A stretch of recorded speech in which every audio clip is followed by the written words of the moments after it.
siya! Tulungan niyo ang apo ko! Opo! Papunta na ako dyan! Papunta na ako! Aray! Simula ngayon ay akin ka na! Pag-aari na kita! Hindi! Tutulungan ko sila! Hindi ako makagalaw!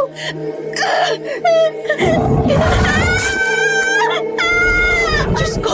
Mamamatay siya! Hindi ako makagalaw! Ang apo ko! Ang apo ko! Diyos ko po! Diyos ko! Ang apo ko! Sandali lang po! Hindi ako makagalaw! Mamamatay kayo! Mamamatay kayong lahat! Mamamatay kayong lahat! Hindi! Ah!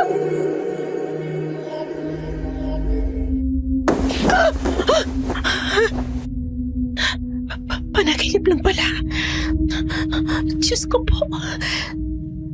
Nakakatakot ang panaginip ko yun. Pero ano kaya ibig sabihin? May matanda na gustong iligtas ang apo niya na kinakain ng isang halimaw. At hindi ako makagalaw habang pinipigilan ako ng isa pang halimaw. Anong ibig nung ipahiwatig?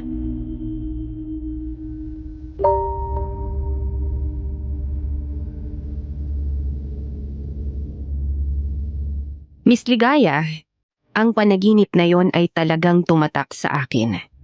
Hindi malinaw ang muka ng mga tao, pero pakiramdam ko may nais ipahiwatig.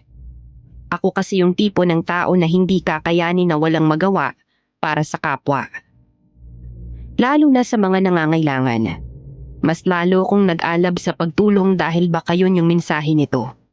Na kailangan kong kayanin kahit may mga hadlang. Dahil hindi ko kayang makita ang pagdurusa ng iba. Kailangan maging malakas ako para sa kanila. Pero sasabihin ko sa inyo, ang panaginip na yon ay isa palang premonisyon. Pahiwatig na may haharapin akong isang panganib kasama ang ibang tao.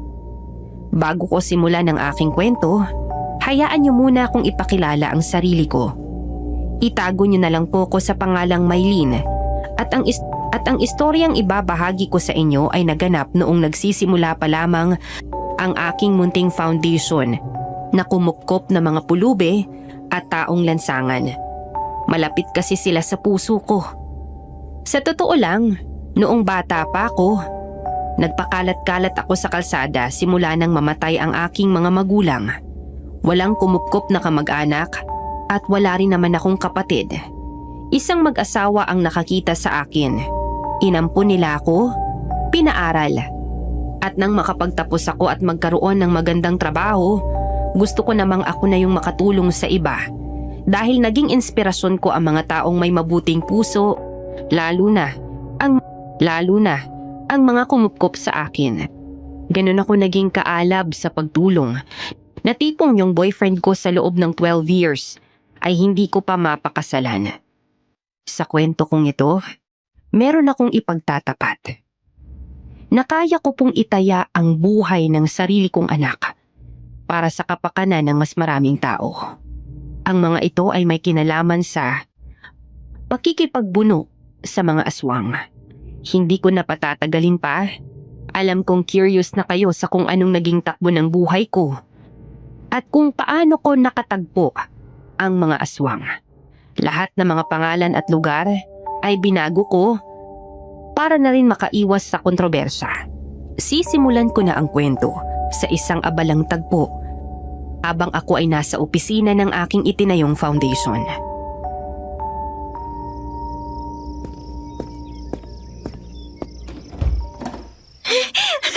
Mama Eileen! Ate Jessa, nakakagulat ka. Anong meron? Bakit hingal-hingal ka? Oh my God, Mama Eileen. Tama na muna yung mga papeles na yan. May kailangan ka makita sa labas. Ano pa yan? Sabihin mo na, kinakabahan ako sa iyo eh. Basta ma'am, sumama ka sa akin sa labas. Ate Jessa, wag mo ko hilahin. Hayaan mo na ma'am, excited kasi ako eh. Sigurado ako ma-excite ka rin kapag nakita mo kung anong meron sa labas.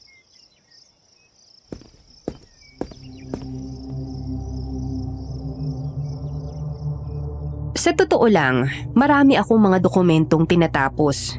Pero ramdam ko ang excitement ni Ate Jessa. Ang dati naming katulong sa bahay nang kumupkup sa akin na ginawa kong sekretary. Paglabas namin, nagulat ako sa tagpong aking naabutan. May mga lobo, dekorasyon, at nagkatipon lahat ng staff.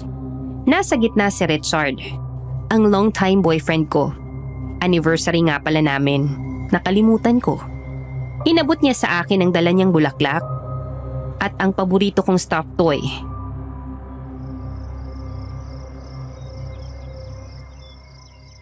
Happy 12th anniversary, love. Happy anniversary din, love. Sorry ha. Nawala na naman ako ng sense of time. Nakalimutan ko ang mahalagang araw natin ito. Okay lang. Palagi mo naman nakakalimutan eh. Sanay na ako. Sorry talaga ha.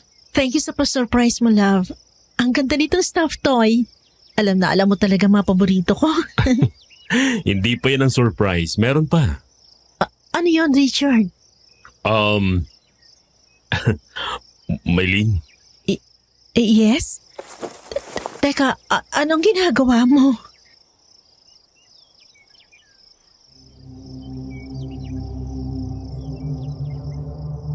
Nagulat kasi ako dahil bigla siyang lumuhod sa harapan ko. Hinawakan niya ang kamay ko tsaka hinalikan. Pagkalaoy dinukot niya ang isang maliit na box sa likod ng kanyang pantalon.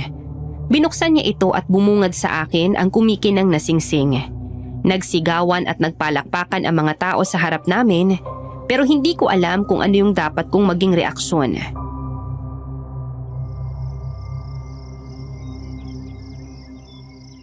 Maylene, love, will you marry me? Go, Mamaylin! Yes na yan! Ang tagal nyo na si Richard, kaya yes na agad! Guys, sorry ha. Excuse me.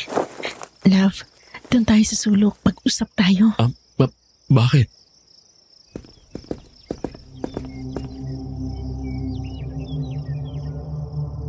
Hindi na ako nagpaliwanag pa kay Richard. Agad ko na siyang hinila papunta sa sulok kung saan makakapag-usap kaming dalawa. Hindi kasi maganda ang isasagot ko at ayaw ko siyang mapahiya sa harap ng maraming tao.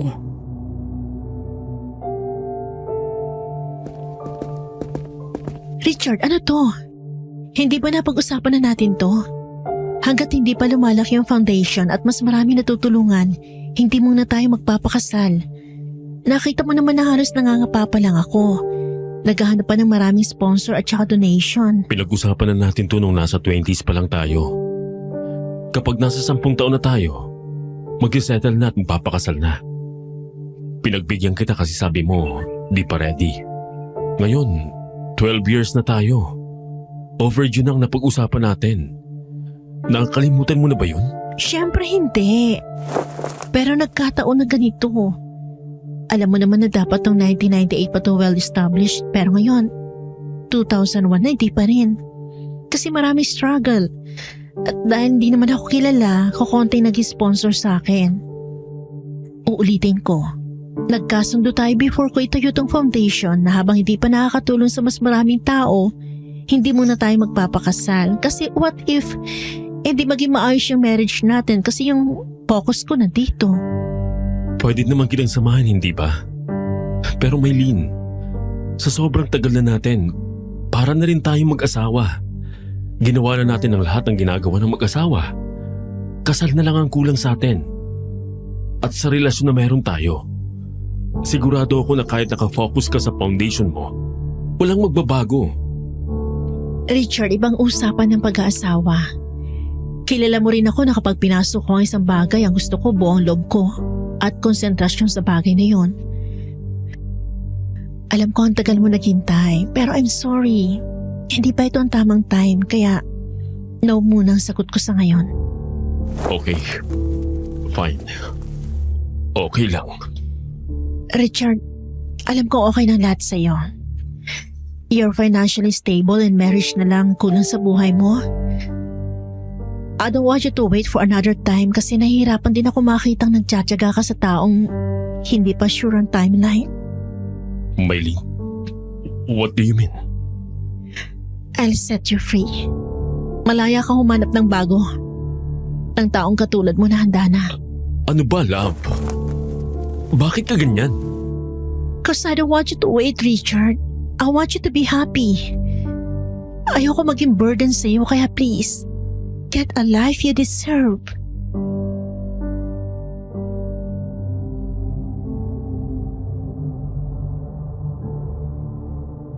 Umalis si Richard nang nakayuko at malungkot.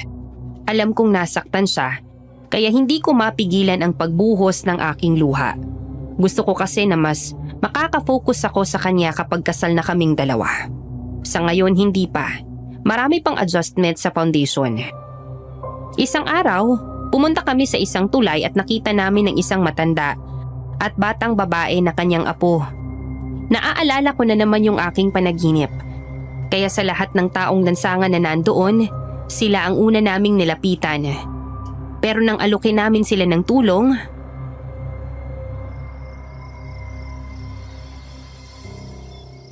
Hindi namin kailangan kukupin. Hindi kami kagaya ng mga taong lansangan dito na walang permanenteng tirahan. Nakikita nyo naman na meron kaming bahay. Kahit nasa ilalim ng tulay at masikip, komportable naman kami dito ng apo ko. Ibigay nyo na lang ang pagkakataon doon sa mas wala. Tatay, delikado po kayo rito. Sabi ng kasamahan namin nagtapos sa engineering mahina na ang pundasyon ng tulay na to. Maaari itong gumuho anumang oras. Ay, hindi naman talaga dapat kami dito. Mayaman kami. Kung alam mo lang, Iha, napakayaman namin. Tatay, mayaman din ang foundation namin. Mayaman sa kalinga at pagmamahal. Marami kayong makikilala doon na katulad nyo. At saka pagdating ng araw, sisikapin namin na may pagpatayo kayo ng bahay na pangarap nyo. Sa ngayon, habang wala pa, kailangan muna namin kayong alagaan at bigyan ng proteksyon. Hindi mo yata ako naiintindihan. Mayaman kami. Mas marami ang walang-wala kumpara sa amin. Ganito na lang. Kung gusto mo talaga kaming tulungan, meron akong ihingi ng pabor sa iyo. Ano po yon, Tay? Hanapin mo ang kapatid kong si Lilith Montenegro. May kaparte ako sa kanyang mga ari-arian. Pero dahil sa kasakiman niya, sinolo niya ang lahat ng iyon. Nakomatos lang ako noon dahil sa isang aksidente. Pero pagkagising ko, wala na ang lahat ng kayamanan ko. May nakapagsabi sa akin na meron siyang mansyon sa Biliran kamakailan lang. Wala akong tiwala sa abogado dahil binabayaran ito ni Lilith. Nagpatulong ako sa isang pulis. Pero hindi na niya ako binalikan. Gusto kong magkaroon ng magandang buhay ang apo kong si Aya.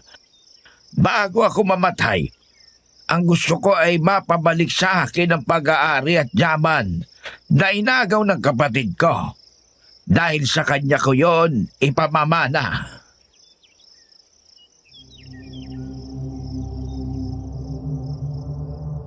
nabagbag ang loob ko sa sinabi ng matandang si Mang Dodo.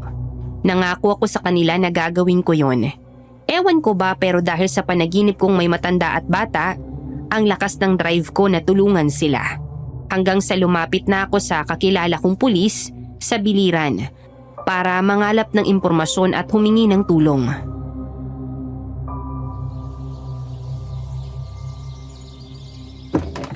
Bakit ba interesado ka kay Lilith Montenegro?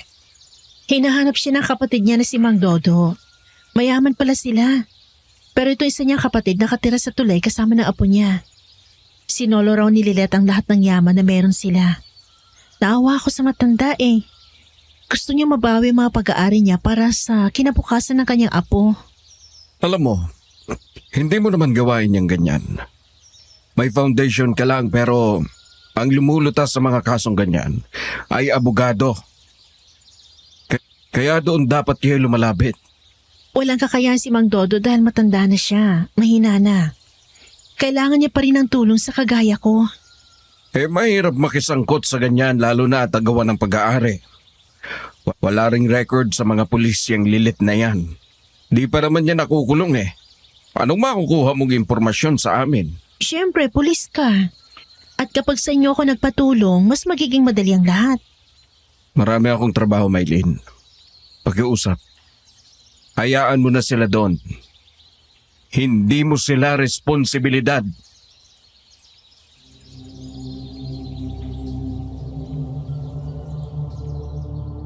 Halos maubos na ang pasensya ko sa pulis na nakausap ko. Hindi mapakisuyuan, walang pakialam. Mag-isa kong nilakad ang lahat. Lumapit ako sa iba't ibang ahensya para mangalap ng impormasyon, pero hindi raw nakarehistro si Lilith Montenegro. Hanggang sa may nakapagturo sa akin sa isang eksaktong lokasyon, ang isang mamahaling hardware shop. Sa kanila raw bumili ng mga materyales para sa mansyon ang Donya. Sinasabi ng mga to na mag-ingat ako dahil sobrang liblib ang lugar na yon. Hindi ko na yun inintindi. Ang mahalaga sa akin, mahanap siya. Kaya naghanda na ako sa pag-alis.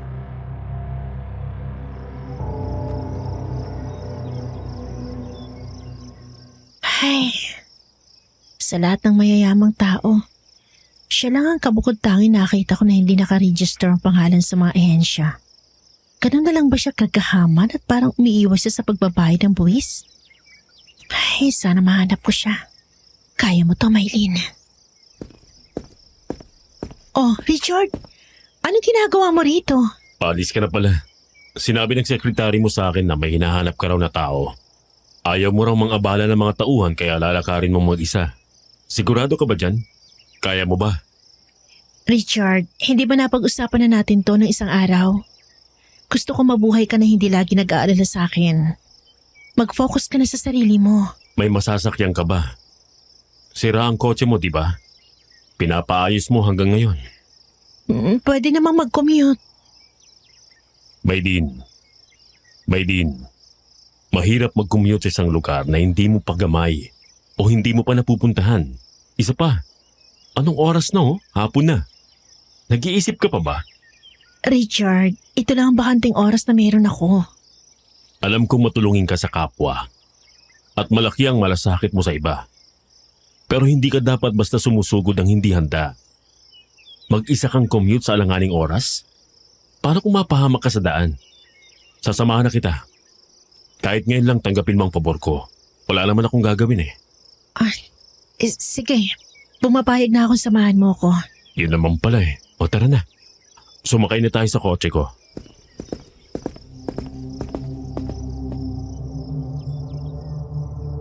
Sa pagkakataong yon ay napilitan akong tanggapin ang tulong ni Richard. Kahit nahihiya ako sa kanya. May duda rin kasi ako sa pagpunta ko sa lugar na yon. Dahil sa mga sinabi ng nakausap kong staff sa hardware. Bukod sa liblib ang daan, baka may ma-encounter akong nakakatakot. Kaya mas minabuti ko na rin may kasama. Masyadong sukalan ang nadaanan namin. Bukod sa masikip ang kalsada, walang bahayan at kahit araw ay masyadong madilim.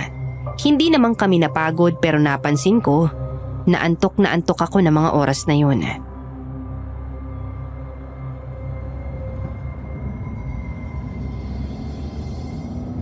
Maylin, sigurado ka bang dito talaga yung lokasyon ng pupuntahan mo? Parang hindi pa ito naaabot ng kabihasnan ah. Teka, Maylin? Uy, Maylin! Nakatulog ka na dyan. Sorry. Hindi ko kasi mapigilan ng antok ko eh. Siya nga pala. Nasabi rin sa akin ni Ate Jessa na palagi ka raw nahihilot inaantok. Nagpa-check up ka na ba? Ang dami kong inaasikaso nitong nakaraan, Richard. May trabaho din ako bukod sa foundation. Palagi ako umaalis para mangalap na impormasyon tungkol kay Lilith Montenegro. Wala akong panahon para makapagpa-check up. Saka okay lang naman ako. Normal lang naman sa tao inaantok, di ba? Magtapat ka nga sa akin, Maylin. Niregla ka ba ngayong buwan?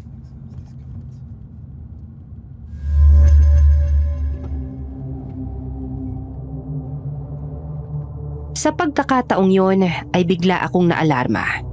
Naaalala ko na hindi pa pala ako nireregla. Bukod pa rito, may nangyari sa amin ni Richard bago ang anniversary namin. Dahil sa kanyang bahay ako natulog. Magsasalita na sana ako nang bigla na lang.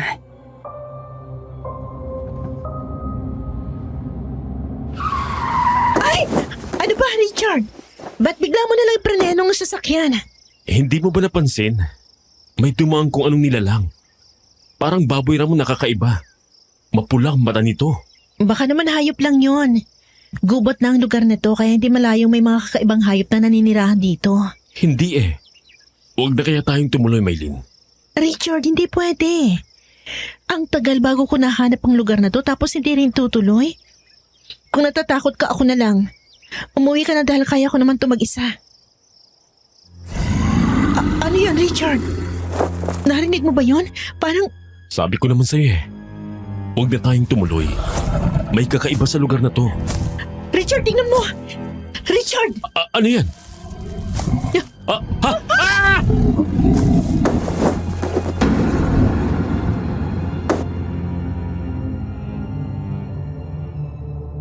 Muntik nang mabangga ng sasakyan namin ang isang nakakatakot na baboy ramo. Itim na itim ang kulay nito. Pulang-pula ang mga mata at kulubot ang mukha. Nagtangkang sumalubong ang nilalang kaya naman inilihis ni Richard ang takbo ng sasakyan. Binilisan na rin namin ang pagpapaandar at hindi na namin alam kung saan kami nakarating. Hanggang sa natanaw namin ang isang malaking mansyon at nakasulat sa tarangkahan nito ang Montenegros property.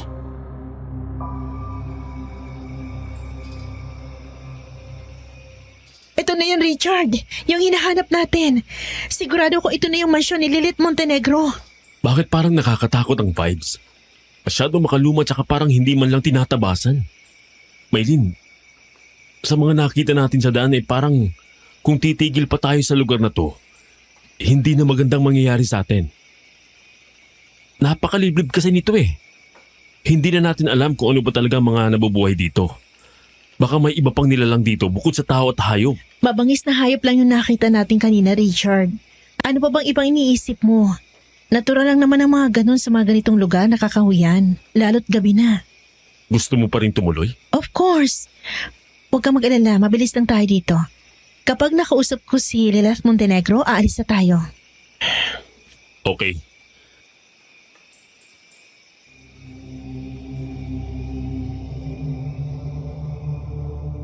Ramdam ko ang pag-aalinlangan sa ekspresyon ng mukha ni Richard. Pero ayokong palampasin ang pagkakataong ito. Sa labas pa lang ng gate ay napansin na namin na tila may nagaganap sa loob. Lumapit kami sa bantay at sinabi ang dahilan ng aming pagpunta. Pumayag naman ito kaya nakapasok kami. Pagdating sa loob, naabutan namin ng isang salo-salo. Hindi na kami napansin ng mga nandoon dahil abala silang kumakain at nagsasaya. Isang magandang dalaga na may kaputian ang kutis ang lumapit sa amin. Sa tingin ko ay may kaugnayan ito sa Donya.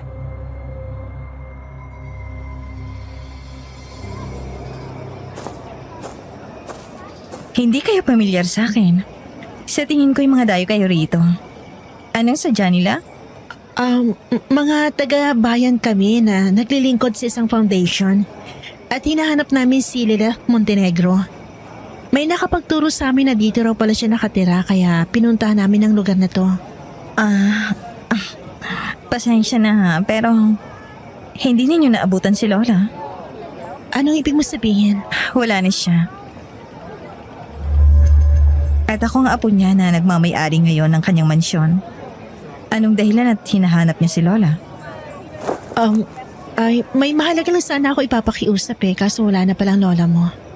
Nandito naman ako. Kaya pwede niyo naman akong kausapin. Kung ganun salamat. Mas mabuti pang doon na tayo sa loob. Mahirap mag-usap dito sa labas. Sige.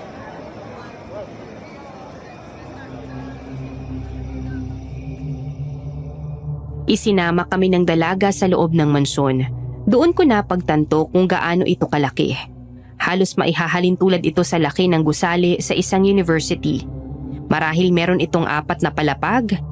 At sa pakiwari ko, ang mga tao na nagkakasiyahan sa labas ay doon din niya pinatutuloy.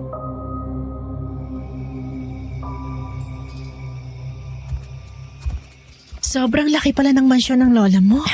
Oo nga eh. At ako lang ang bukod tanging kanyang pinamanahan. Hindi ko nga alam kung anong gagawin ko sa napakarami niyang pera at pag-aari. Kaya naisip ko na itulong ko na lang yon sa mga kabaryo ko.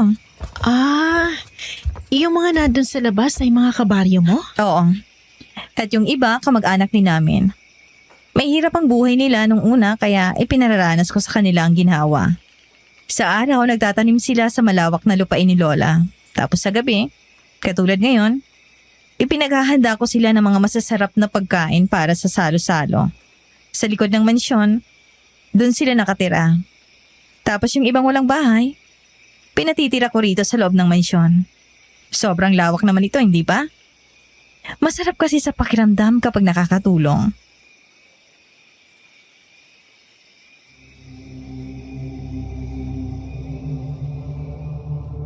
Hindi agad ako nakasagot sa sinabi niyo ni Clara. Nakikita ko ang sarili ko sa kanya. Kung ano ang ikinidamot ni Lilith, sa naman palang kabaliktaran ng apo niya. Sinapian ako ng pag-asa na magagawa nitong ibahagi ang yaman ng lola niya kina Mang Dodo.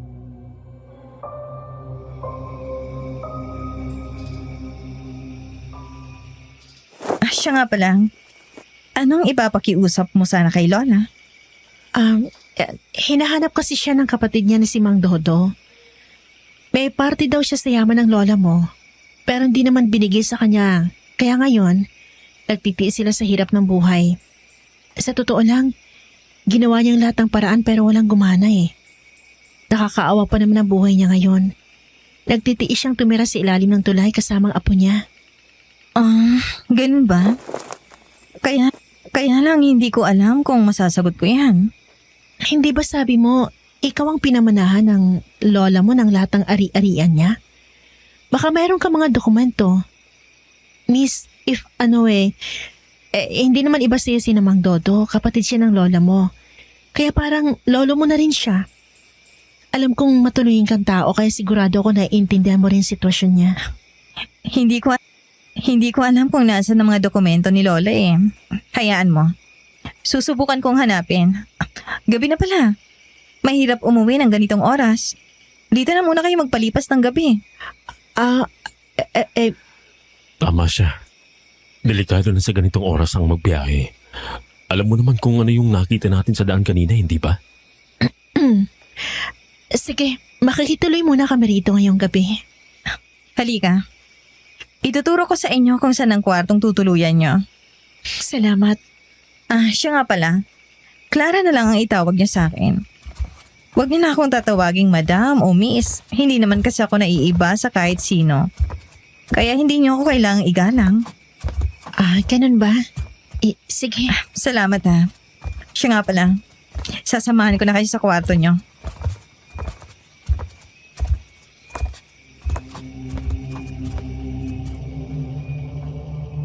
Isinama kami ni Clara sa isang silid na sakto para sa aming dalawa. Napansin ko ang pagkakabalisa sa mukha ni Richard. Parang hindi siya mapakali at gusto niyang umalis. Wala na siyang ginawa kundi magpalakad-lakad sa harap ng kama.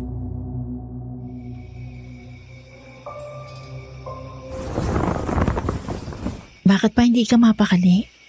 Eto na nga, hindi na tayo magbabiyahe dahil pinatuloy na tayo rito ni Clara. Kilala mo ako, Maylin. Malakas ang pakiramdam ko kapag may panganib sa isang lugar. May nararamdaman akong hindi maganda sa lugar na ito. Bakit ba kasi nagpumilit ka pa na pumunta dito? Paano kung may hindi magandang mangyari? Paano kung hindi na tayo makabalik ng buhay? Alam mo, ikaw yung tipo ng tao na tumutulong ka sa iba pero wala kang pakialam sa sarili mo. Ang gulo mo, Richard. Pinangungunahan ka na naman ng takot. Sabi mo tumuloy na tayo rito kasi gabi na, delikado. Tapos ngayon di ka mapakali. Pasensya ka na, Maylin. Nag-aalala lang naman ako eh. Iniisip ko lang din ang kapakanan mo. Mukhang hindi mo rin naman makukuha ang sagot kay Clara. Mukhang wala siyang alam sa mga ibang kamag-anak ng lola niya. Tsaka ano bang malay niya kung nagsasabi tayo ng totoo? Baka hindi rin siya nagtitiwala sa atin. Wala rin tayong mapapala sa kanya. Hayaan mo. Bukas din ng umaga aalis na tayo sa lugar na to. Ipanatag mo ng loob mo at huwag ka na mabalisa.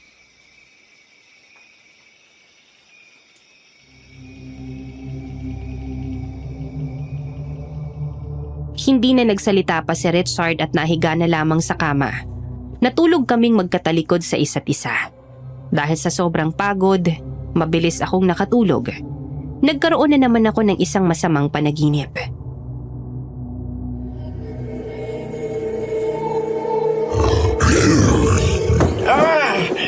Bitiwan mo ako!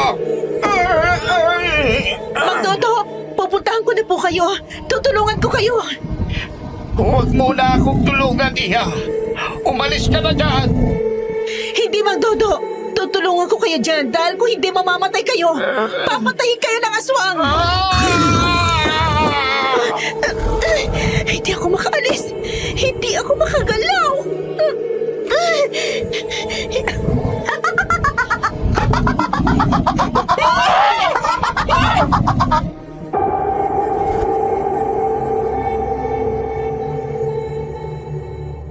Nagsitaasan ang aking balahibo nang biglang lumitaw sa aking harapan ang nakakatakot na babae.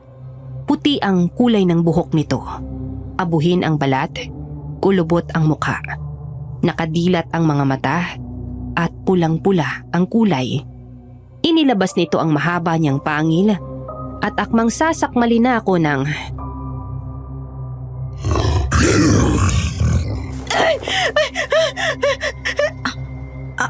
Ano yan? Okay ka lang ba? Nang iminulat ko ang aking mata, ay nagulat ako pagkakita kay Clara na nakatayo sa aking harapan. Bigla akong napabangon at napaatras. Tinignan ko si Richard sa aking tabi pero mahimbing itong natutulog.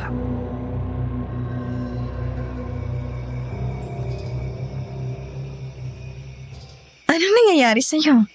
Nananaginip ka ba? Ganun na nga. Anong ginagawa mo rito? Naalala ko kasi na medyo manipis yung mga una na nandyan, kaya papalitan ko sana ng mas makapal. Kaso mahimbing na pala kayong natutulog. Pasensya na kung basta na lang akong pumasok, ha? May susi kasi ako sa labas kaya nabubuksan ko ito kahit nakalak. Hindi ko na kayo ginising kasi mukhang napagod kayo sa biyahe. Ayos lang. Okay na naman kami sa mga una na nandito. Kahit na, iiwan ko pa rin ito sa inyo para kapag hindi na kayo komportable, pwede ninyong palitan. Ay, sige. Salamat. Sige, balik ka na ulit sa pagtulog. Lalabas na ako. Good night!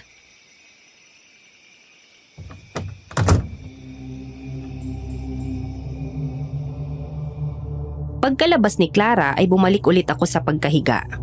Meron akong napagtanto. Yung figura ng babaeng nakita ko sa panaginip ay katulad ni Clara. Mayroon kaya itong ipinapahiwatig? Kinabukasan, agad kaming naghanda sa pag-alis ni Richard. Inaalok kami ng agahan pero tinanggihan na namin ito.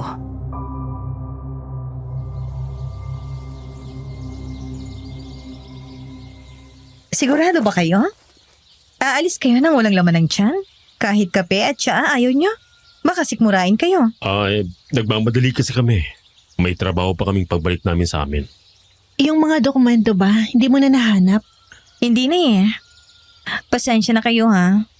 Wala kasi akong alam kung saan itinabi ni Lola ang mga papeles niya. Hinanap ko naman kagabi para sa inyo, pero hindi ko talaga makita. Baka may pinaglalagyan siya na hindi ko alam kung saan. Sige, okay lang.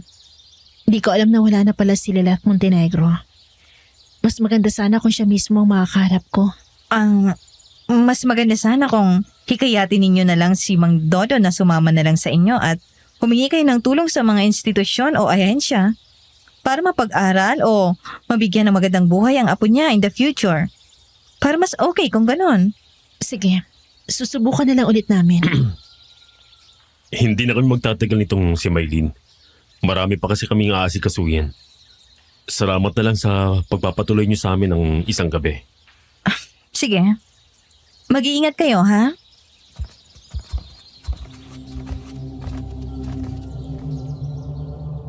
Sa pagkakataong yun, bago kami humakbang patalikod, binigyan ko ng ngiti si Clara. Pero napansin ko ang mga mata niya ay hindi sa aking mukha nakafocus, kundi sa aking tiyan. Hindi ko na yon masyadong binigyan ng pansin at nag-focus na lamang sa pag-alis namin. Pagkasakay sa loob ng kotse, napansin ko ang pananahimik ni Richard.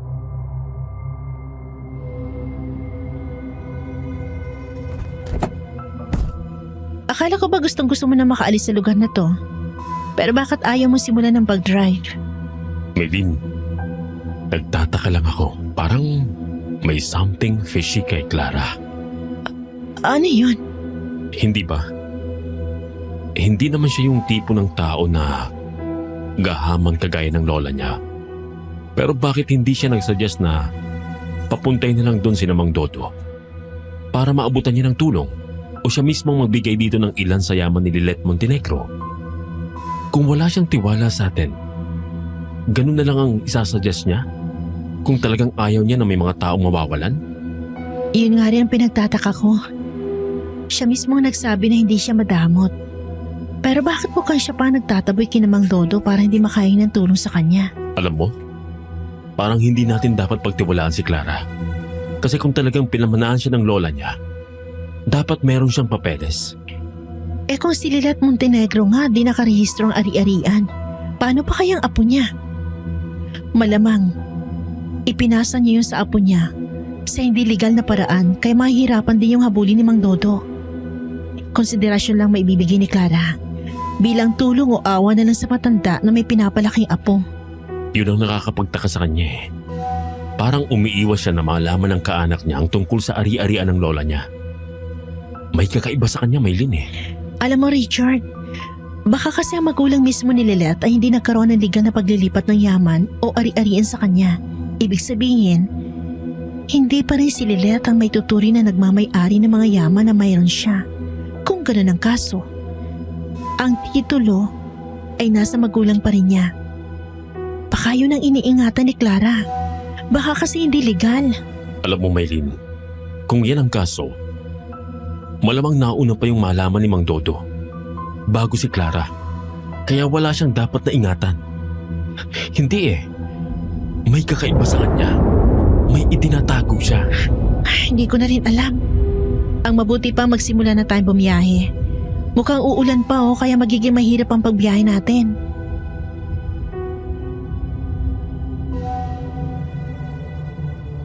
Agad na pinihit ni Richard ang susi sa kotse para simulan ang pagpapaandar nito, pero nakailang pihit na siya. Hindi pa rin ito umaandar.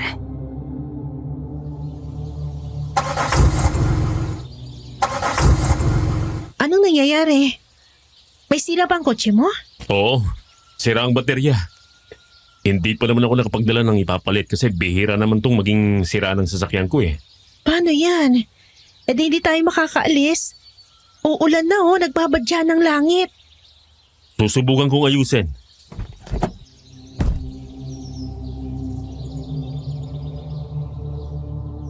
Nang saktong pagkalabas ni Richard para ayusin ang kotse, unti-unting bumuhos ang malakas na ulan. Wala na akong nagawa kundi ang mapabuntong hininga. Pero natigilan ako nang makita ang isang lalaki sa aming harapan. Marahil isa siya sa nakatira sa mansyon ni Clara. Kakaiba ang tingin nito sa amin. Nagmamatsyag na may bahid ng pagnanasa. Pumasok si Richard sa loob ng kotse kaya nawala ang tingin ko sa kanya. Pero pagkalingon kong muli, wala na siya doon.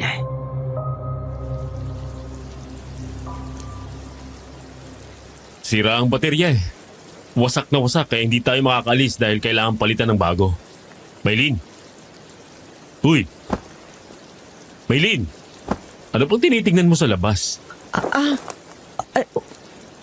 Wala. Kumusta na ayos mo ba? Hindi eh. Sira nga ang baterya. Wasak na wasak. Ha? Okay naman siya kahapon, di ba? Paano nangyari yun? Hindi siya masisira kung walang sumira eh. Sa pakiwari ko, may taong sinadya itong sirain. Para kasi siyang pinukpok at binuhusan ng kung ano. Hindi na talaga magandang pakiramdam ko sa lugar na to. Parang yung mga taong nandito eh, hindi natin mapagkakatiwalaan.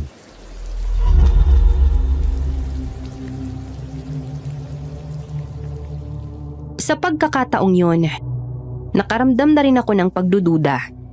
Naaalala ko na naman yung lalaking nakatayo sa harapan namin. Hindi kaya may kinalaman siya sa pagkasira ng kotse ni Richard. Mataman kaming nag-isip ng gagawin habang nasa loob. Ang tagal tumila ng ulan. Ilang sandali pa, nagulat na lamang kami nang dumating si Clara at may dalang 2 payong. Kinatok niya ang salaming bintana ng kotse at binuksan naman yun ni Richard.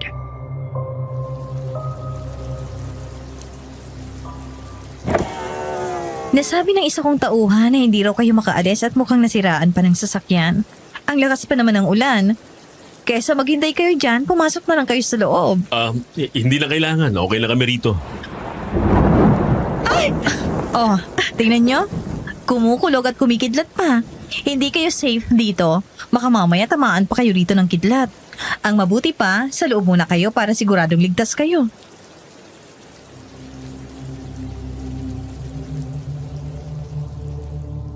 Sa pagkakataong yun ay hindi na kami nakatanggi pa. Alam din kasi ni Richard na takot ako sa kidlat kaya hindi na rin siya tumutol pa. Sa ikalawang pagpasok namin sa loob ng mansyon, saka lang namin napansin ang ibang mga taong nandoon at doon ako nahiwagaan. Lahat sila ay nakatingin sa amin, nakagaya ng kung paano kami tignan ng lalaki sa harap ng aming sasakyan. Ang pinaka nakapagtataka, parang baliktad ang refleksyon ng kanilang mga mata.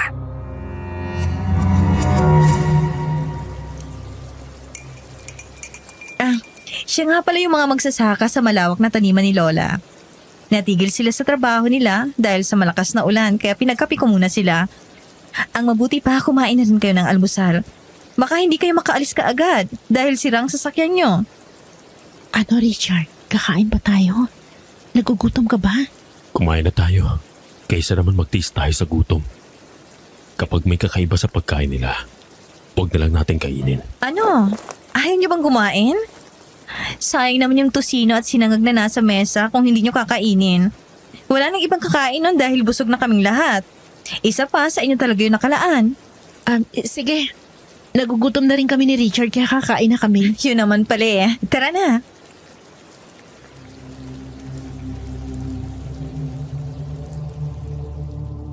Nagkatinginan pa kami ni Richard bago sabay na humakbang. Hindi na siya lang ang may duda. Nagdududa na rin ako. Pagdating sa hapagkainan, agad kaming ipinagsandok ni Clara ng sinangag at tosino. Nakapagtatakang sobrang malaki ang hiwa ng tosino at parang mas makapal ang taba nito kaysa pangkaraniwan. Napansin naman ni Clara ang pagtitig ko sa pagkain.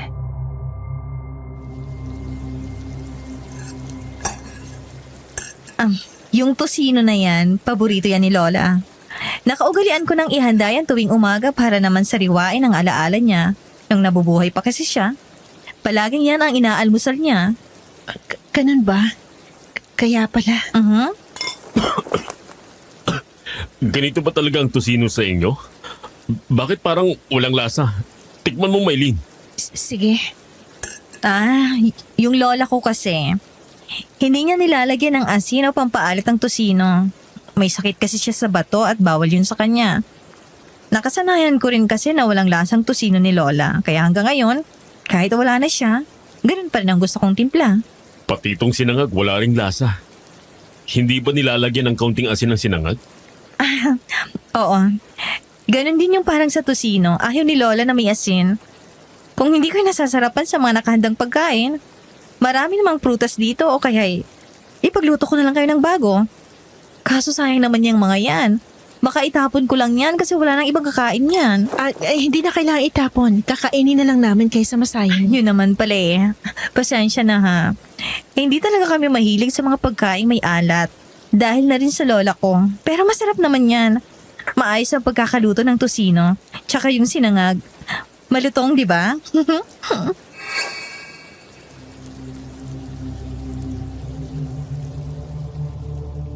Nagkatinginan na naman kami ni Richard. Sa pagkakataong yun, parang nagkakatugma na kami ng iniisip. Pagkatapos kumain, naisipan kong lumabas ng manson para maghanap ng signal sa aking cellphone habang si Richard naman ay pinipilit ayusin ang kotse. tumila na ang ulan, ang problema na lang, sira ang sasakyan namin.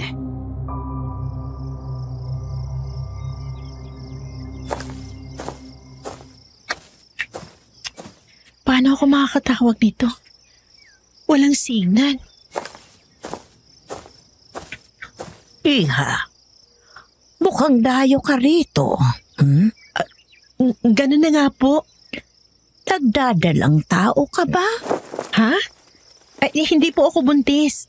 Bakit yun naman po nasabi buntis ako? Yun ang ibinubulong sa akin ng hangin. Nararamdaman ko na mapapasakamay ka ng mapagkunwaring ginang at gagamitin ng iyong dugo at laman para sa sarili niyang kaliwanagan. Ano pong ibig niyo sabihin? Hindi ko po kayo naiintindihan. Masyado kong iniibig ang aking kapayapaan para manghimasok sa isang daan na puno ng matitinik na karayom. Dahil sinasabi ko sa iyo, pag-isipan mo ang kahulugan ng mga sinabi ko.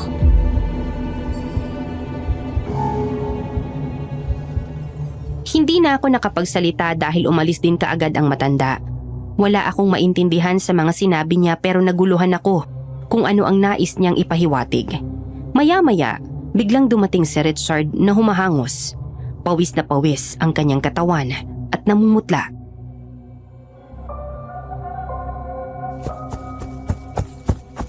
Oh, ano nangyari sa'yo? Kanina, nung inilipat ko sa medyo tagong lugar yung sasakyan ko, kasi di ko na inayos, may nakita ako sa damuhan. Anong nakita mo? May bungo at buto ng tao. Ano? Sigurado ka ba? Baka naman hindi sa tao yun, baka sa hayop. Kung ayaw mong maniwala, sumama ka sa akin at ipapakita ko sa iyo.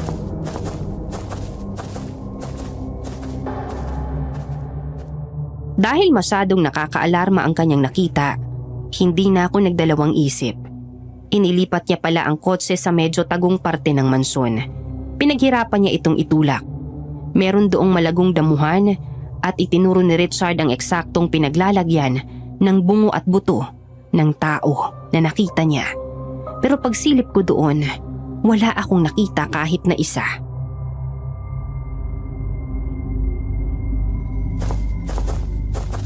Nasaan na yung sinasabi mo?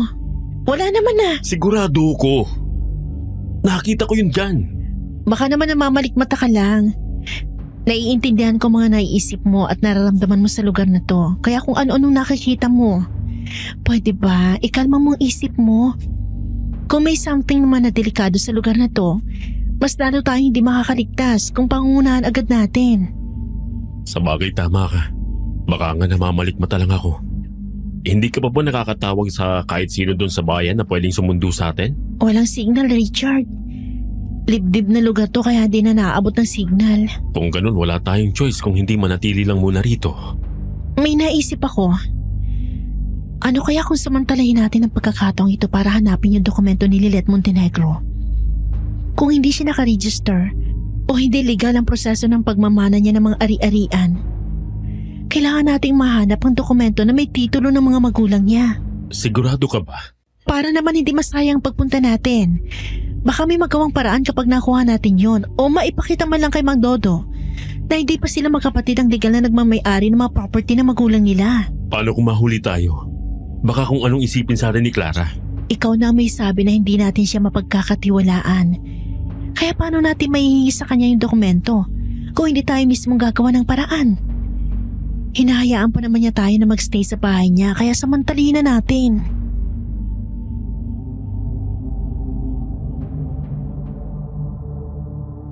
Napapayag ko naman si Richard sa gusto kong mangyari.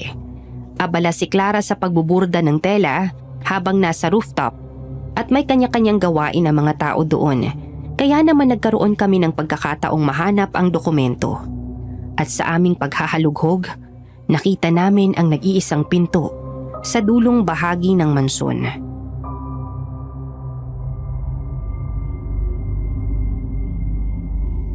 Sabi nila, sa isang malaking bahay o mansyon, May isang silid na kung saan doon itinatago ang kanilang pinakaiingatan. Sa tingin ko ito na yon. Pansinin mo ha, wala nang ibang silid dito so parang nakabukod dito sa iba. Ang problema, paano natin yan mabubuksan? Panigurado na kung may tinatago si Clara sa silid na yan, hindi yan basta-basta maa-access ng ibang tao at tanging siya lang ang makakapagbukas niyan. Sa bagay. Nandyan pala kayo. Akala ko nasa kwarto kayo. Aayain ko sana kayo mag-chat sa rooftop. Kasi baka naiinip kayo. Teka, anong ginagawa niyo dyan? Nagagandahan kasi kami sa mga bagay-bagay dito sa mansyon nyo kaya naglilibot lang kami dito. Yang silid na yan, music room yan. Gusto niyo bang makita yung iba't ibang instrumento ni Lola? Marami dyan. Pwede kayong pumasok. Ganun ba? Oo. Bakit pa nag-aalinlangan kayong dalawa? Okay lang yan. Sige na. Pumasok na kayo sa loob. Hindi na may nakala kasi kahit sino rito pwedeng pumasok dyan. Alam mo, maganda sa buntis ang nakikinig ng mga nakaka-relax na music. Ha? Teka nga, hindi naman buntis si Maylin. Kayo talaga. Hindi ko namang sinabing buntis si Maylin. Bigla ko lang naalala yung bagay na yon kaya nabanggit ko yun sa inyo.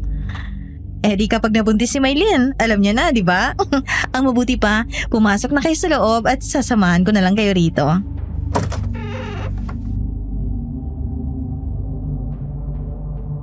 Bigla akong napahawak sa tiyan ko dahil sa sinabing yun ni Clara. Nakaramdam tuloy ako ng pag-aalala na baka buntis nga ako. Mas lalo akong nagduda sa pagkatao niya. Hindi pa rin kami nakaalis ng araw na yon kaya naman doon muli kami nagpalipas ng gabi. Habang nakahiga sa aking kama, hindi ako dinadalaw ng antok kaya nakatitig lang ako sa kisame.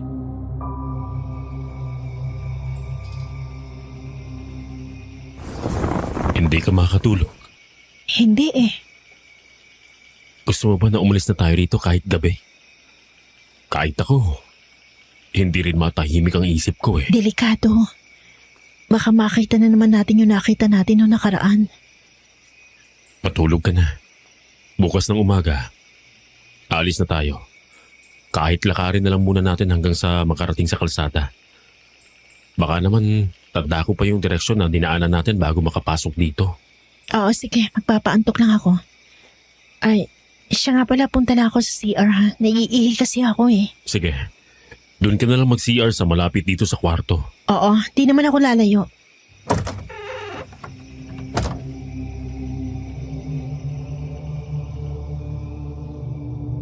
Agad akong bumangon at lumabas ng kwarto. Dumiretso ako sa CR na malapit lamang sa aming silid. Lalakad lamang ng kaunti pakaliwa at nandoon na. Nag-concentrate na ako sa pagkaupo sa inidoro. Pero may narinig akong mga pag-iyak at pagtangis na parang nadadala lang ng hangin.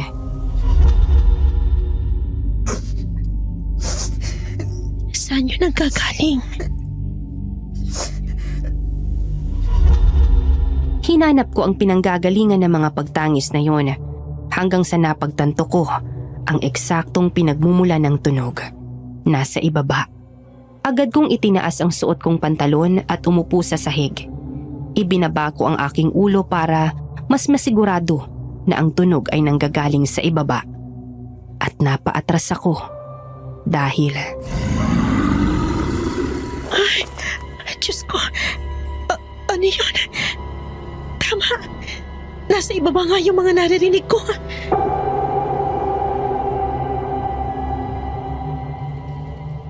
Nakakatakot ang aking mga narinig. Mas lalo tuloy akong nahiwagaan.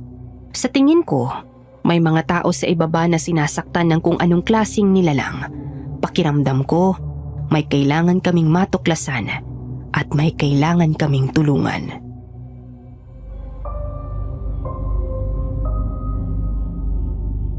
Akala ko ba aalis na tayo ngayon? Bakit nagbagong isip mo? Nasabi ko na sa'yo, may mga narinig ako kagabi. Sa tingin ko may mga tao sa ibaba at parang nangangailangan sila ng tulong. Baka sinasaktan sila o kung anong ginagawa. Yun ang dahilan kung bakit kailangan nating umalis sa lugar na to. Dahil baka mamaya, makasama pa tayo ng mga taong yun. Tsaka, look Maylin, hindi ikaw si Superwoman para magpakabayani. Tag-iisip ka pa ba? Kinausap ko na yung driver ko kung pwede kayong ihatid. Marami pa raw siyang inaasikaso sa ngayon kasi may sakit ang anak niya. May sira rin ng sasakyan kaya delikadong ilabas sa bayan. Kung okay lang sa inyo, hintayin na lang natin kung kailan siya pwede mag-drive. Iisa lang kasi ang driver ko rito dahil hindi rin naman kami madalas na pumupunta sa bayan. Okay lang. Dito na muna kami magstay.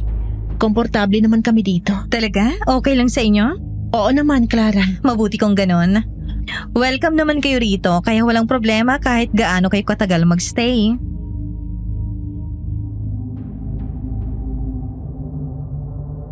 Nakita ko na naman ang matinding pagkasabik sa mukha ni Clara at gaya noong nakaraan, nakatingin na naman siya sa aking tiyan. Sa totoo lang, Miss Ligaya, naiisip ko na rin na parang buntis ako. Dahil nang mapatigil ako sa kaabalahan, doon ko lalong naramdaman ang mga signs. Samantala, ginamit namin ang pagkakataong yun para mag-obserba.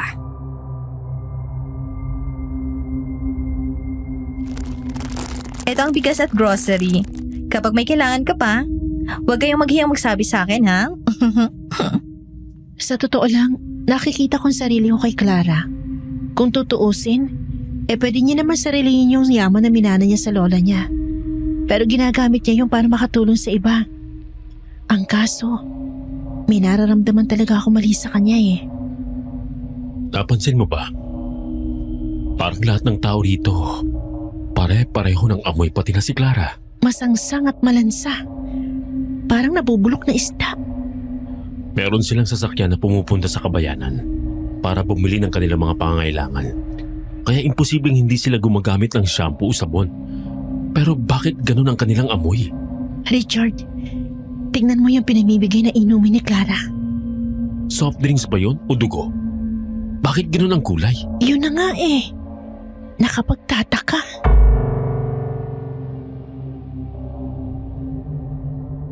Dahil sa inuming yun, kumbinsido na talaga kami ni Richard na maitinatago itong si Clara. Umisip kami ng plano. Bandang 12:00 kung kailan sa palagay namin ay tulog na ang lahat, lumabas kami ng kwarto.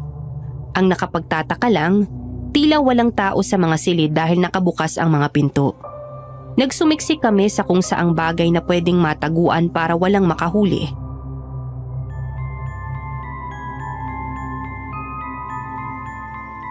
Hindi ba 3 pamilya ang pinatutuloy niya rito? Bakit parang walang tao kahit isa? Hindi ko alam. Pero kailangan pa rin nating mag-ingat kasi baka mamaya nandyan lang pala sila sa loob. Ayos, ang weird talaga. Teka, may dumaang baboy dun sa silid na yon. Parang kagaya nung nakita natin nung sa daan. Napansin mo ba? Talaga? Hindi kaya? Teka, may tao.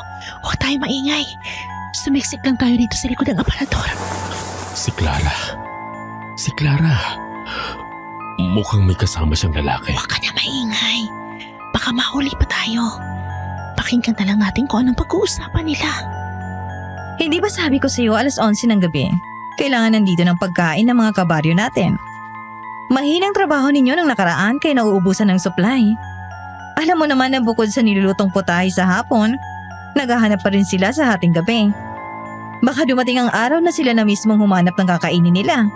Mas malaking gulo yon kasi makikilala sila ng mga tao. Pasensya na, ma'am. Sa tingin ko ay natutunugan na ng mga taong ginagawa natin, kaya mas nag-iingat na sila sa gabi. Alam mo, pasalamat ka. Nadaan mo ako sa awa. Kahit hindi ka naman namin kauri.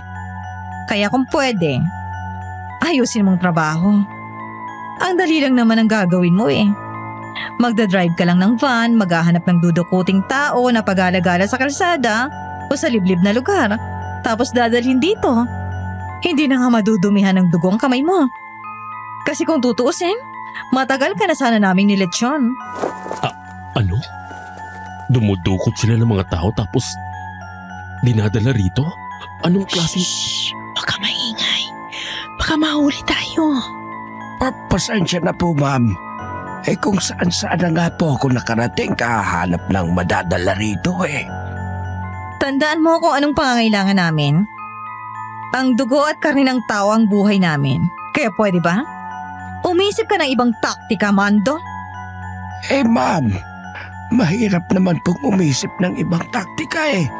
May pulis, may media, may mga kamera. Eh paano kung malaman nila ang tungkol sa inyo?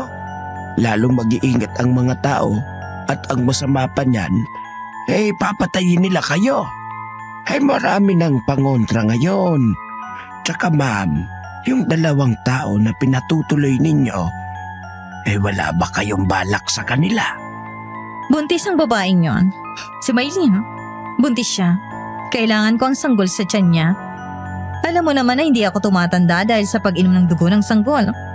Yung lalaki naman nakasama niya. Sa tingin ko may relasyon sila. Kapag nakuha kong loob nila, magiging tao ko sila katulad mo. Makikinabang ako sa mga magiging anak nila. Nakita mo naman. Ginawa kong lahat para hindi sila makaalis. At yung lalaki na yon, pwede niyang palitan ang posisyon mo. Kaya ayusin mo ang trabaho mo. Eh ma'am, hindi pa po ba pwede magpahinga ako saglit? Kahit 2 gabi lang po. Ay mahirap din ang ginagawa ko.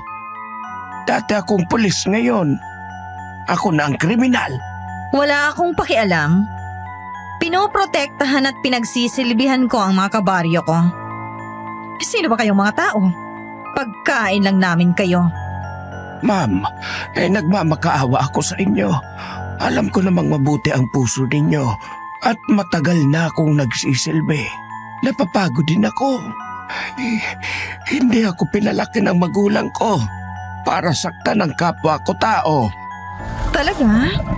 Gusto mo nang mamahinga? Eh di mamahinga ka na ng tuluyan. Ma'am! Wag po! Wag po!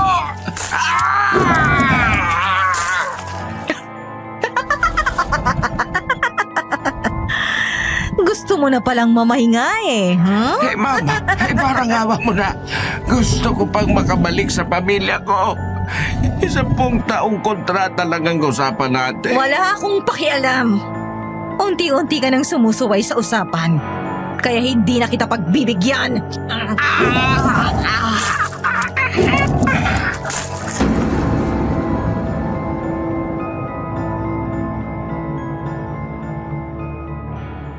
Napatakip na lamang ako ng bibig dahil sa tagpong aking nasaksihan.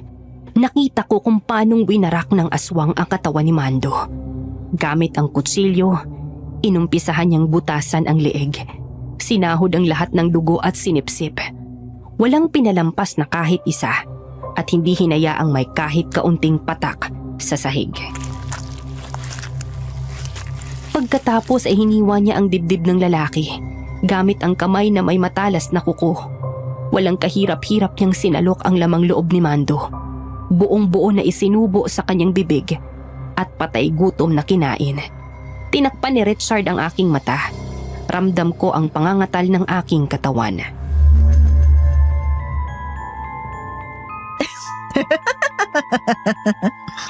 Ayos na to. Ititira ko ang katawan mo para pagsaluhan ng iba ko pang kabaryo. Ang malaman at namumula-mula mong karne. Tuluyan ka ng magpapahinga. Pero sa tiyan naming mga aswang. Nakita kong binuhat ni Clara ang lupasay at parang gulay na katawan ni Mando. Sa sobrang lakas niya, isinampay niya ang katawan ng lalaki sa kanyang balikat. Hindi ko na makaya ang nararamdaman kong takot. Kaya napaatras ako at nakagawa ng ingay nang mapahampas ang tuhod ko sa aparador. Ano yan? Maylin, I'm sorry. Pakiramdam ko, may nagmamatsyag sa kung saan dito sa bahay ko. Kayo ba yon? Maylin? Richard? Pakiramdam ko nandito lang sa may aparador. May nararamdaman akong paghinga. Isa? Richard. kumalma ka lang, Maylin. 2? 3!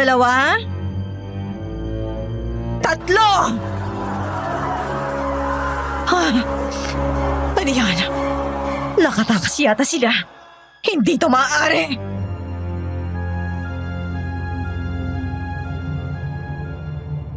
Nang umalis si Clara ay tsaka lang kami nakahinga ng maluwag ni Richard. Pero ang tunog ng mga nagsisigawang tao sa labas ay nakakaalarma.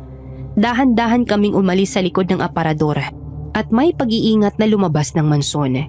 Hindi kami dumaan sa harap. Naghanap kami ng madadaanan sa likod. Naririnig pa rin namin ang mga sigawan pero hindi namin alam kung saan itong parte sa laki ng lugar na yon. At paglabas namin ay may narinig kaming iyak ng bata.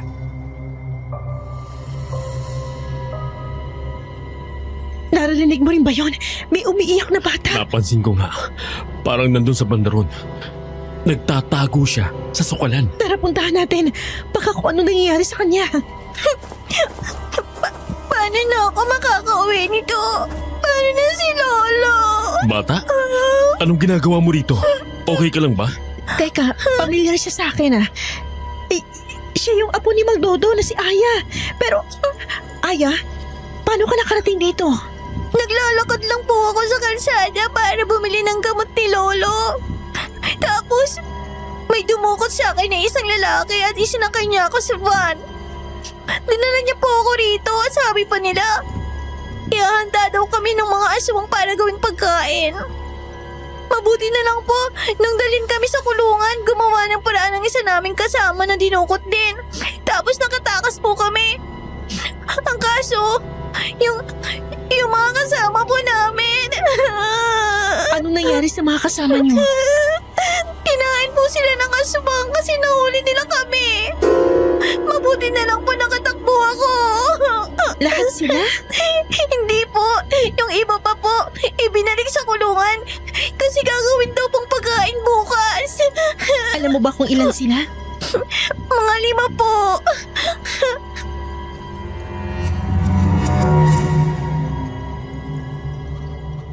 Nagkatinginan na lamang kami ni Richard at sa pagkakataong yun, iisang iniisip namin. Kasama si Aya. Naisip naming puntahan ang pinagtataguan ng mga taong biktima ng mga aswang. Sigurado ka ba may daan dito sa likod ng mansyon, Aya? Opo, diyan po kami dumaan. Puro damo naman to Nasaan ang daan dito?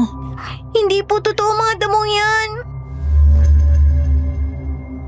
Inalis ni Aya ang mga damo at pagkalaoy nakita namin ang isang metal na bagay na nakadikit sa lupa. Ito ay nagmistulang maliit na pinto papunta sa isang lagusan.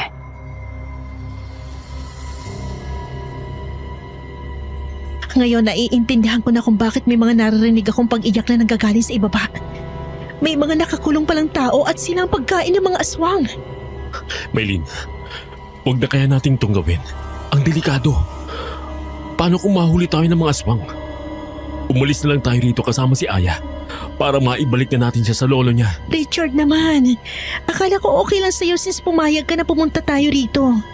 Hindi lang si Aya ang kailangan nating iligtas. 5 buhay yun, Richard. 5. Hindi mo ba naiintindihan? Maylin, hindi tayo superhero. Hindi natin sila kaya. Malalakas ang mga aswang. Sana naiintindihan mo na may limitasyon din ang pagtulong. Paano kung bago pa natin sila matulungan mapatay na tayo? Basta! 5 buhay yung kailangang iligtas. Kung si Aya nga na kaya niya makatakbo tumakas, tayo pa kaya? Kakayanin din yun basta maniwala ka. Ililigtas natin sila. Ay, bahala ka. Bahala ka.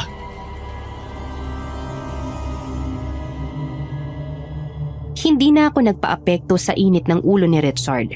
Tinitigan ko ang metal na nakadikit sa lupa at pinag-aralan kung paano ito mabubuksan. Nang hawakan ko ito, ay napansin ko na mabilis lang pala itong matatanggal dahil nakapatong lang ito sa lupa. Dahan-dahan ko yung inangat pero natigilan ako nang makita ko kung ano ang nasa ibaba. Nangatal ang aking buong katawan.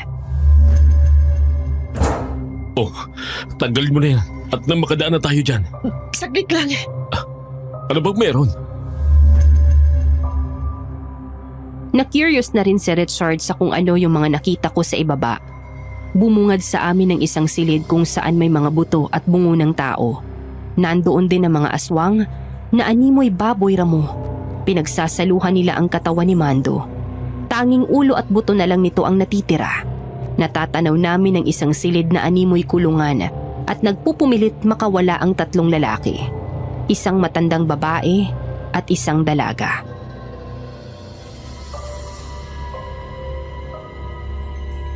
Paano tayo makakababa? Nandun ang mga aswang. Hindi ko alam, Richard. Kailangan natin gumawa ng paraan. Anong paraan? Ate! Kuya! Ano yun, Aya? May aswang po! Sabay kaming napalingon ni Richard at nakita namin ang itim na baboy ramo. Akmang tatakbo na kami pero mabilis itong nakasugod sa direksyon ni Richard. Sinakmal siya nito at ako naman ay naghanap na kung anong pwedeng ipamalo sa aswang. Umalis na kayo! Hindi ka namin iiwan! Nagpatuloy pa rin ako sa pagkakapasadamuhan hanggang sa maramdaman ko ang isang yapak. Nang iangat ko ang aking ulo, nakita ko si Clara. Nasa normal niyang anyo, pero may dugo ang kanyang bibig. Pumunta ito sa kinaroroonan ni Mando at ng aswang. Ako naman ay tumayo para puntahan din sila.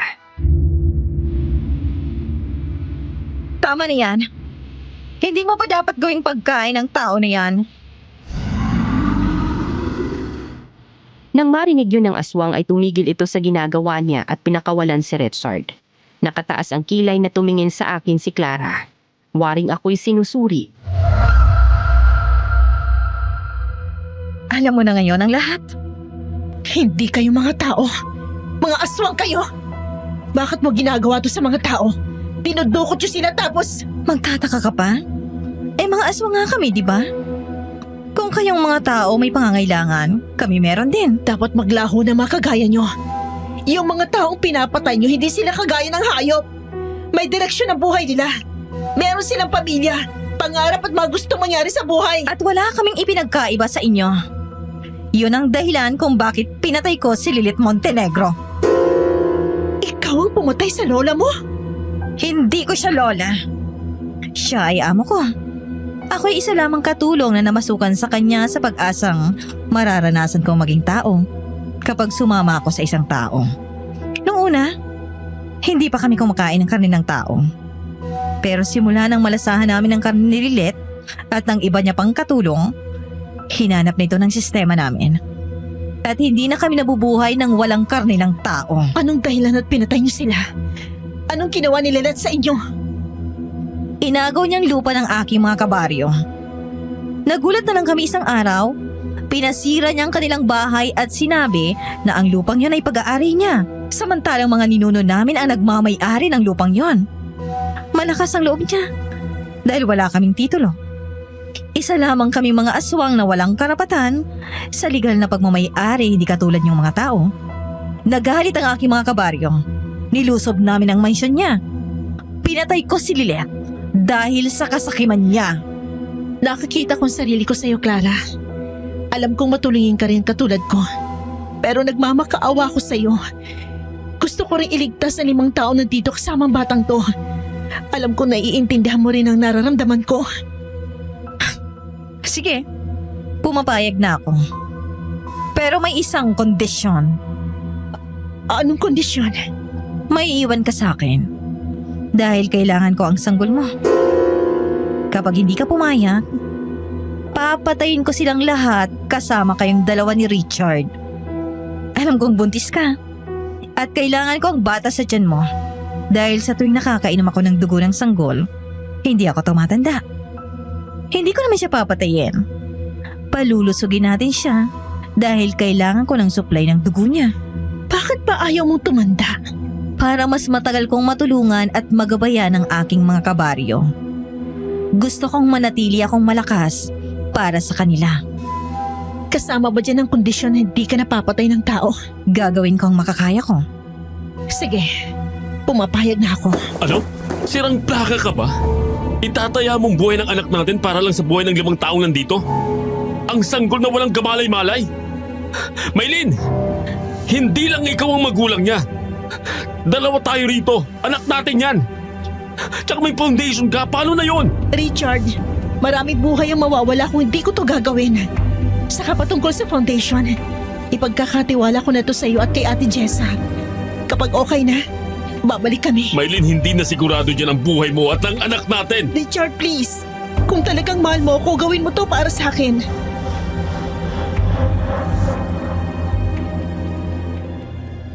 Wala nang nagawa si Richard kundi pumayag. Sakay ng van, umalis na sila kasama si Aya at ang 5 pang dinukot, ligtas na sila. Samantalang kami ng anak ko, hindi na sigurado ang buhay.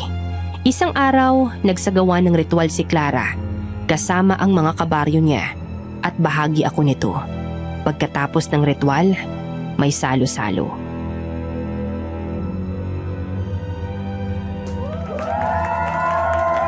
Ganito talaga ang ritual namin, Maylin. Masanay ka na. Pagkatapos ng ritual, kasiyahan naman. Sigurado ba kayo mula sa karne ng baka yung mga kinakain nyo? Napansin ko lang na parang kakaiba. Kasi may mga nakahanda rin na hilaw na karne. Di naman ganun ang karne ng baka. Ano ka ba? Baka mali lang ang akala mo. Karne yun ng baka. Huwag kang mag-alala.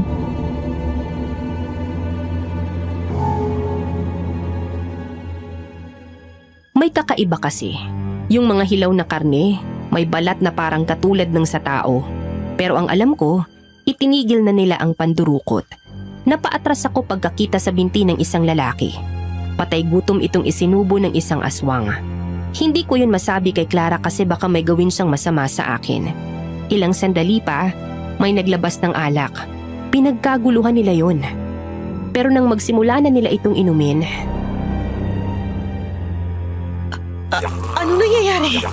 Mukhang may kakaiba sa alak na inom nila. Baka may pangontra. simula kasi nang inumin ng mga aswang ang alak, bigla na lamang silang nangisay. At ilang sandali lang, nasunog at naging abo.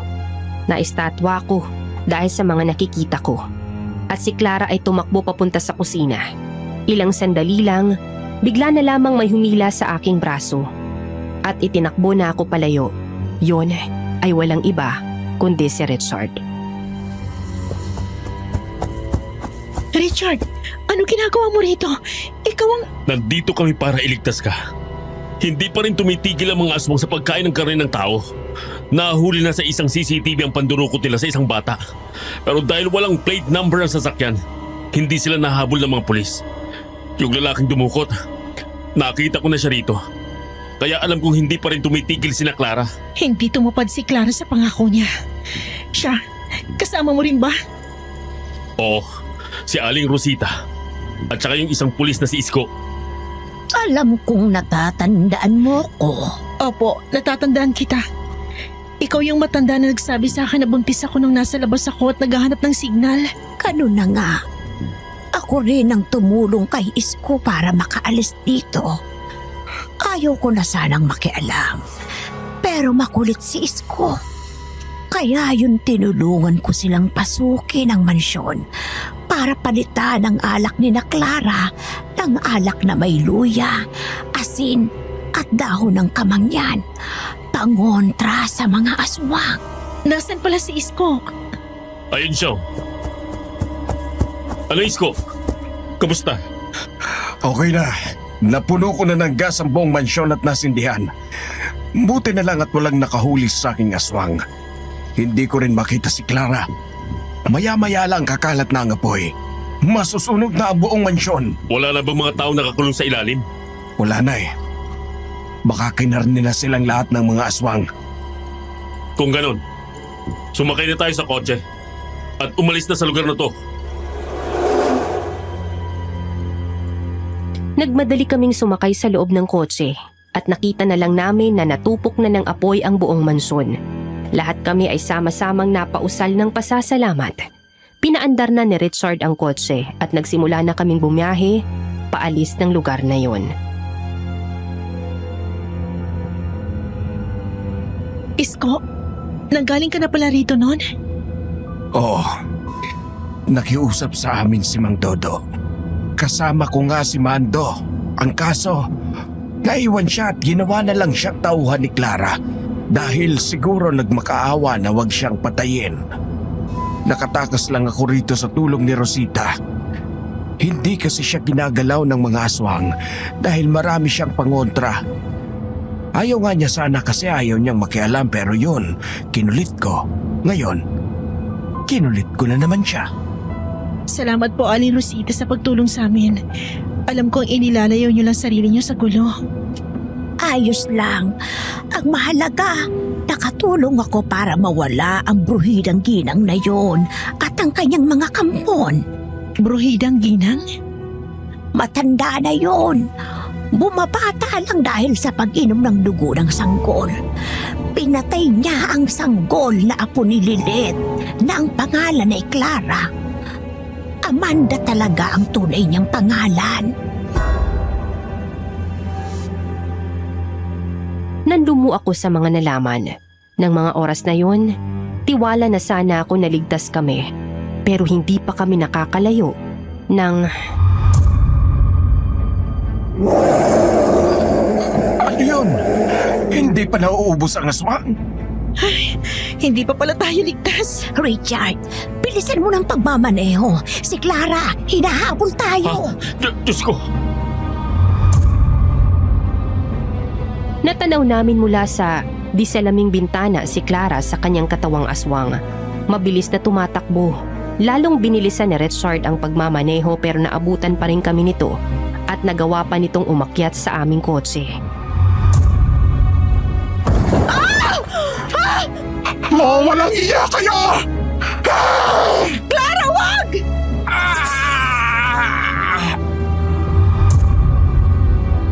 Tuluyan ng winasak ni Clara ang salaming bintana ng kotse at si Isko ang unang natamaan ng bubog. Sinanggahan ako ni Richard kaya hindi ako natamaan. Si Aling Rosita naman ay yumuko at naprotektahan ng sarili. Nawala sa direksyon ang pagtakbo ng kotse. Kaya kung hindi nakapreno si Richard ay muntik na kaming mabangga. Inilusot ni Clara ang katawan niya kaya itinigil na ni Richard ang sasakyan bago pa ito umatake. Lumabas na tayo rito! Tumakbo na tayo! Isko, sagutan ka! Kumapit ka sa akin! Aalalayan ka namin ni Richard! Papatayin ko kayong lahat! Wag! Huwag kayong matakot! Pagkasabi ni Aling Rosita noon, inilabas niya ang isang maliit na bote at pilit na pinainom sa aswang. Ito ang alak na may luya na may dahon ng kamangyan at asin. Agad na nangisay si Clara at bumagsak sa lupa. Nang puntahan namin ito ay bumalik sa totoo niyang edad. Nasa edad 40 na. Habang siya ay nahihirapan, lumapit ako sa kanya.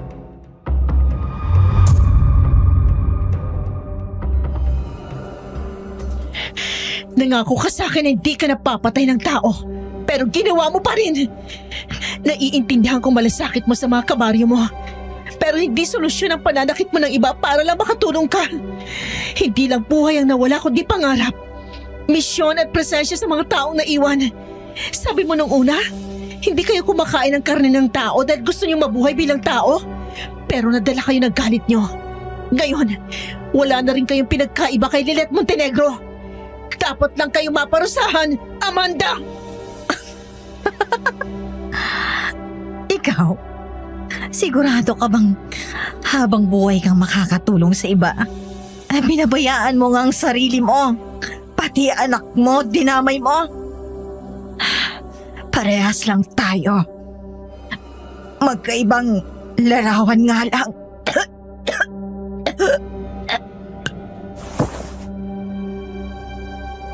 Hindi na kinaya ng katawan ni Clara kaya nalagutan na ito ng hininga. Unti-unti siyang nalusaw at naging abo. Pagkatapos nito, umalis na kami sa lugar na yon at dumiretso sa ospital para ipagamot si Isko. Ako naman ay pina-check up na ni Richard at kumpirmado ngang buntis. Mahigit 1 buwan na. Si Aling Rosita naman ay bumalik na sa kanyang kubo at bago siya bumalik, binigyan namin siya ng pera at mga grocery bilang pasasalamat. Pero tinanggihan niya. Pagkatapos ng lahat ng nangyari, pinuntahan namin si Aya sa kanilang bahay sa ilalim ng tulay at naabutan naming patay na si Mang Dodo. Kami na ang tumusto sa pagpapaburol at pagpapalibing. Si Aya naman ay dinala namin sa aming foundation para maalagaan at makasama sa mga batang papaaralin. Tumatak naman sa akin ang sinabi ni Clara. Tama siya. Napabayaan ko rin ang aking sarili dahil masyado akong nakafocus sa pagtulong sa iba. Hindi ko na namalaya na unti-unti na pala akong nauubos at pati sariling kaligayahan ay hindi ko na nabibigyan ng pansin. Kaya naman,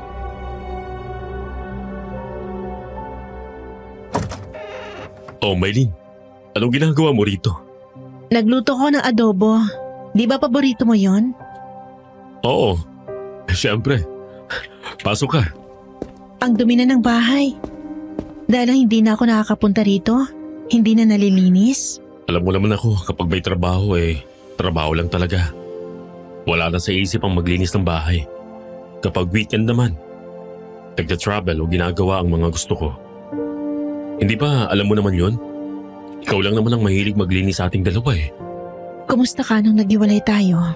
Masaya pero may kulang. Naisip ko rin na sana inintindi na lang kita at hindi ko na lang minadali. Hindi mo yun kasalanan. Ako ang hindi makaintindi sa ating dalawa, Richard. Alam kong kahit kailan, hindi mo ako pinabayaan. Sinamahan mo ako sa lahat, sa masasayang araw, sa panahon ng kaabalahan. Kapag malungkot at umuntik nang bumagsak yung foundation, tinulungan mo ako maibangon yun muli. Napabayaan na kita. Mas nag-focus ako sa ibang tao kaysa sa'yo. Hindi ko nakakita na hindi ka naman magiging pabigat sa akin dahil lagi mo ako sinasamahan. Hindi ako napabayaan mo, kundi sarili mo. Alam kong gusto mo rin maging masaya. Pero ipinagkait mo yun sa sarili mo. Tama ka. Pero ngayon hindi na. Kaya I came up with this decision. Kailan tayo ikakasal? Ano? Akala ko ba ayaw mo pa kasi yung foundation mo? Pwede naman natin yung pagtulungan. Gusto ko na rin magkaroon ng sariling pamilya kasama ka. Gusto ko maging masaya. Yes! Thank God! Gusto mo bukas na? Pwede naman. Pero, ano ipapakain natin sa mga bisita kapag bukas na agad? I love you so much. I love you so much more, Richard. pagkatapos ng pagpapalitan ng matamis na salitang yon, ay sabay-sabay naming siniil ng halik ang isa't isa. Ito na nga po, nagpakasal na kami at bumuo ng pamilya habang tumutulong sa ibang tao. Sa aking kwento, hindi lang basta kilabot at takot ang nais kong iwan sa mga tagapakinig. Gusto kong mag-iwan ng isang mensahe. Ang pagtulong ay dapat balanse. Hindi pinababayaan ang sarili at hindi rin dapat umabot sa puntong gumagamit ng ibang tao para makatulong. Kailangan nasa gitna, hindi mo uubusin yung sarili mo para sa iba at hindi rin naman isasakripisyo yung iba para sa iba. Dahil ang pagtulong kailangang magaan sa puso. Dito ko na po tatapusin ang aking kwento at kung may mga refleksyon po kayo tungkol sa kwento ay pwede niyong i-comment at huwag kalimutang mag-like and subscribe. Hanggang dito na lang po ang aking kwento. Nagmamahal, Maylin.